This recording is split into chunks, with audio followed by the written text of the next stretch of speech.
So here's the trail. You can see the tall grass over there. We've got a creek right over there through those trees.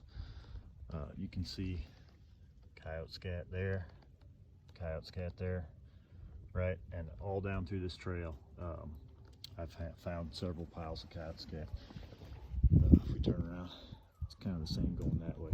So anywhere along this trail would be a good place to set, but where you find scat, especially multiple piles, that's just, you know, a spot where they're used to kind of stopping and taking a breather, looking around, and doing their business and then moving on. So, you know, I think there's a trail that comes up out of the creek right here. I think this is a spot where they're crossing that creek, coming up into here, and then before they take off hunting through this grass, they're stopping here. Just show you what I'm going to do.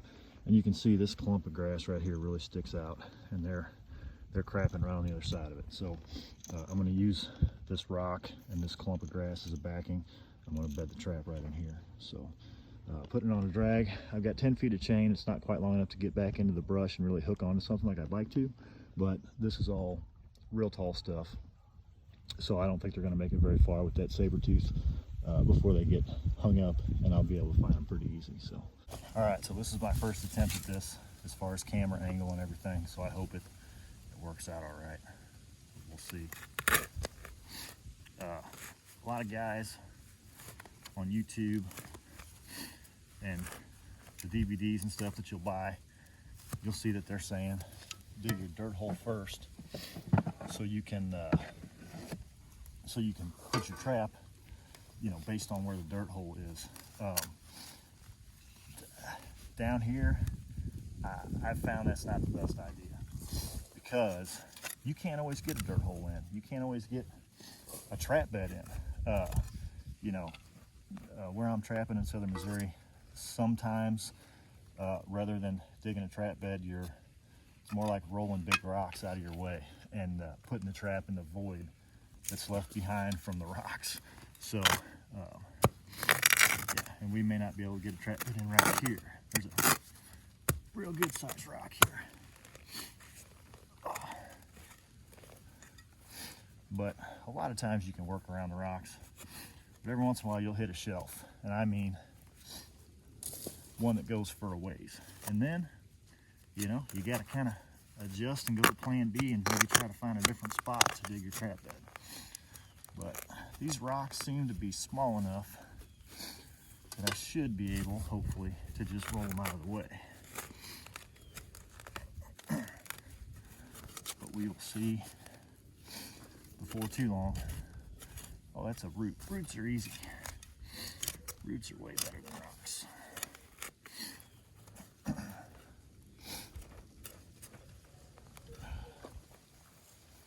So this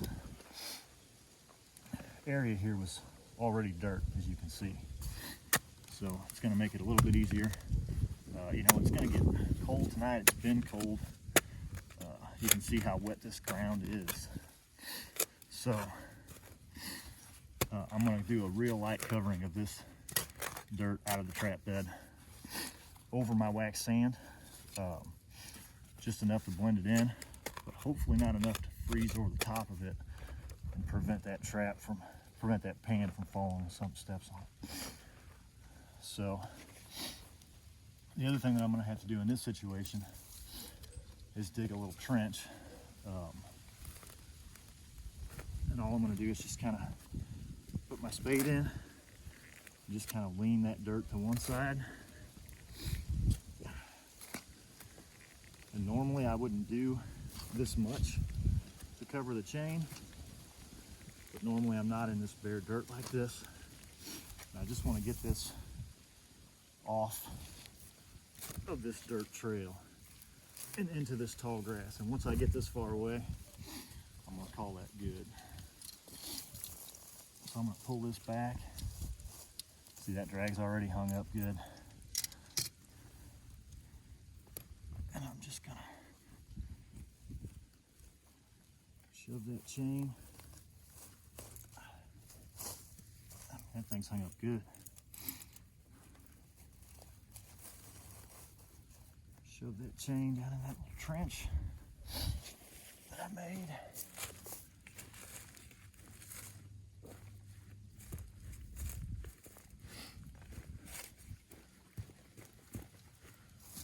and it just goes away. So this is the Duke 550.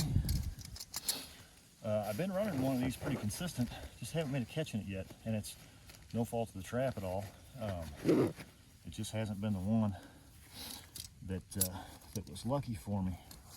So, but whenever I use either MB 550s or these Duke 550s, I've been using polyfill, and it's been working pretty well.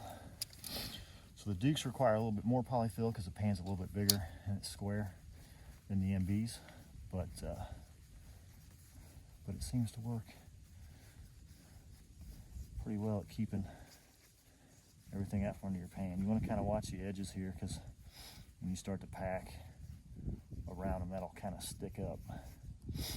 And it's not really a problem. You can just put more covering over the top of the trap, but sometimes you don't want a lot of covering over the top of the trap, so that fuzz can stick up through. You don't want that. Go to my wax sand that I made here, and I'm not certain that trap bed is deep enough. I'm also not certain that it's exactly the right size. Well, it's pretty doggone close though, ain't it? Okay. I'm gonna go just a little bit deeper because I have these shock springs. And I've talked about this before. When you run these shock springs, I like them. I think they're worth running, but you do need a little bit of a deeper trap bed so that you can kind of tuck them out of the way, get them sitting under the trap so that you're not fighting it to try to,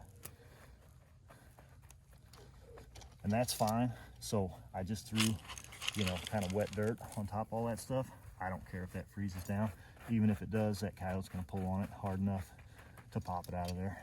So I'm not worried about that at all. And I have dished this trap bed out too big, but that's all right. So I'm just gonna take my hammer,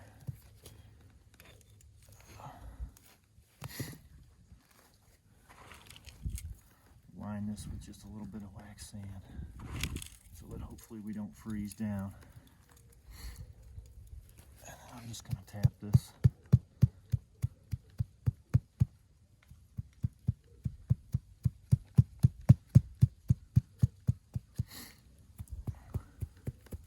Tap this on the back side here as well, just to kind of lock that trap into place.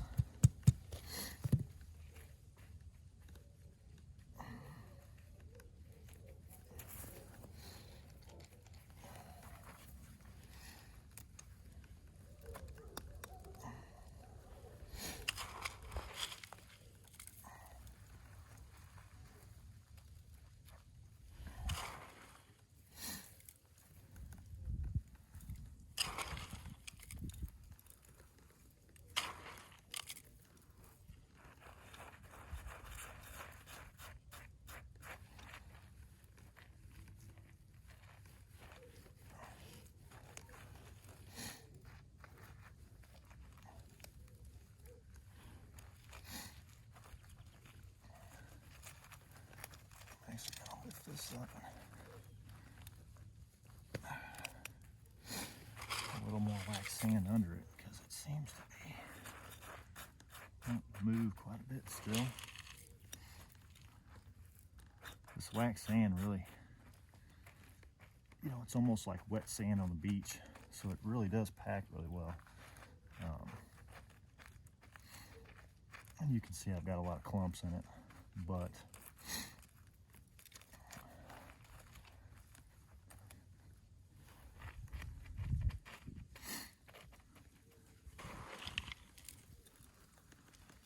once you get it all pushed down,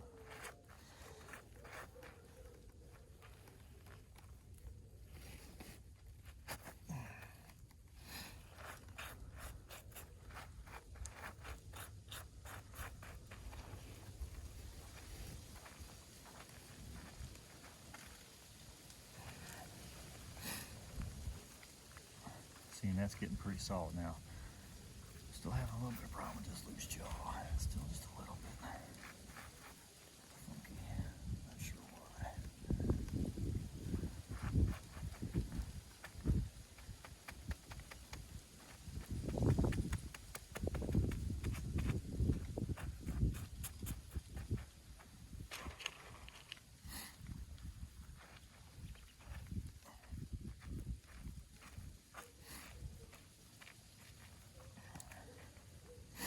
And I know you can't tell this on video, but I'm putting a lot of pressure all the way around this trap.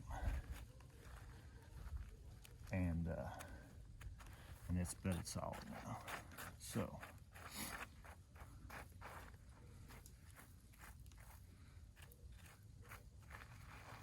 get rid of some of these clumps, because it just makes it harder to blend when they're all around the edges like this. The dirt you sift on top doesn't want to sit right there. Gotta blend this. Hope you guys can see all this. Like that bucket didn't sit there in the way the whole time. I guess I should pay more attention to that, huh? Okay, so that's what you can see. I'm putting lots of pressure on that trap and it's sitting there pretty tight. So now we're gonna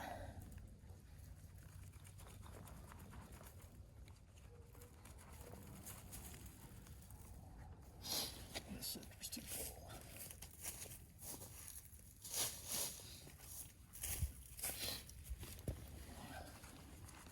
Get rid of a little bit of it.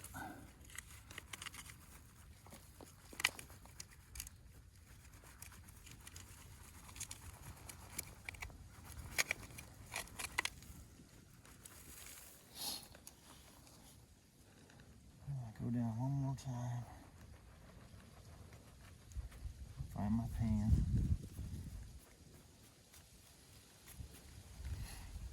And now I'm going to pack this all the way around.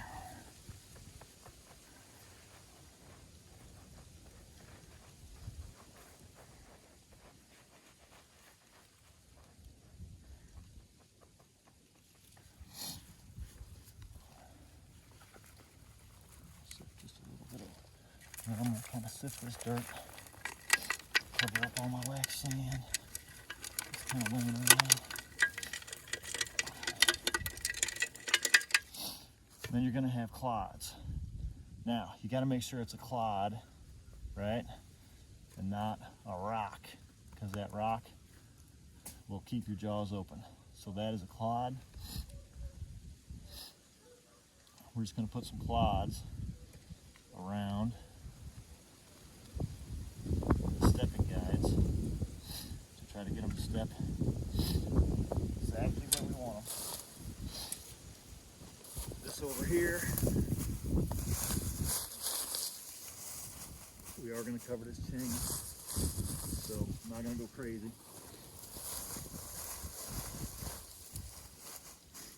And dig a big hole for it or anything like that. You can do that. You can dig a hole. You can bury the whole drag and everything below the trap if you want to. It's a lot of work. I don't think it's necessary, but it's something you can do. If you feel like you really need to cover that drag for some reason, if you feel like the coyotes in your area are super suspicious of things like that, that's something that you can do.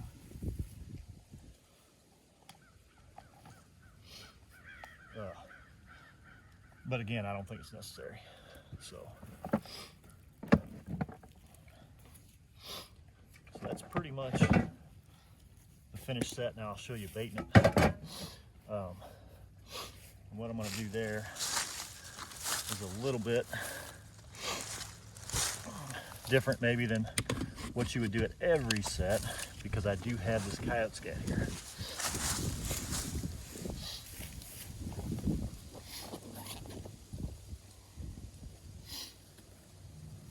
So first of all, I am going to punch a little hole.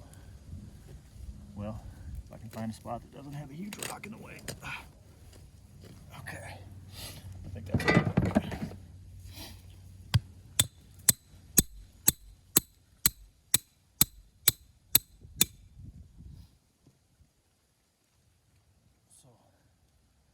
That's it, just barely big enough for my driver, or not driver, but this stake. And I think I've said this before too in a video, but if you're using your wolf fang driver to punch these little mouse holes, which I do a lot of sets with these mouse holes, so I like them, but I would go get a stake. And the reason is because I've jacked up a wolf fang driver because of this groove that's cut around that goes into your wolf fang. I actually hit a rock as I was driving it in, and it bent that over. And then I would drive a stake and go to pull the driver out, and the stake would still be on there because it was locked in by that little edge.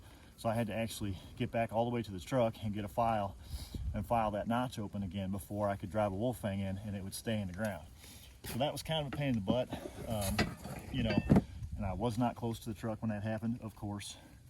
So if you're gonna do punch holes like this and you're using a wolf fang driver, I would recommend getting, like I said, a stake, a rebar stake, so you can, you know, hit rocks and do whatever, and you're not gonna jack up your wolf fang driver and end up having to walk all the way back to the truck to get one, or to get a file to fix it. So on this one, I'm going to use some Bobcat burn circle, and you know, we talked about these two stepping guides that I already put in. I'm also going to grab this coyote scat, and this is going to be basically another stepping guide right here. So they're not going to want to step there, they're not going to want to step there, they're not going to want to step there. I'm trying to get them to step right there, right? So they may come in from the side, you know. I might pick up a little, grab this little rock here, maybe put that right there. Try to push it down, keep them from rolling it into your set. But you know, I really want them to go right there. And there's another piece of coyote scat I can put right there, maybe. Keep them from stepping there. So now, they kind of got to step right there. At least that's the idea. If you're going to use scat, especially a little bit older scat like this, put a little bit of urine on it. Now this is Bobcat burn circle, but you know, so it's got Bobcat smell in it, but I don't think that really matters all that much. Soak that guy down. A little back here on the backing. Just find a stick on the ground. That one should work. And we're going to use some of Lee Rusat's Deep Creek. I believe this is muskrat based, just by the looks of it. He probably says on his website if you wanted to look it up. But it's worked good in the past for me, so that's about the right amount for me. Get it. And I'm going to shove it way down in that hole and take that got on my glove and rub it right there, just for a little bit of extra scent. And I was supposed to have some Bobcat, or some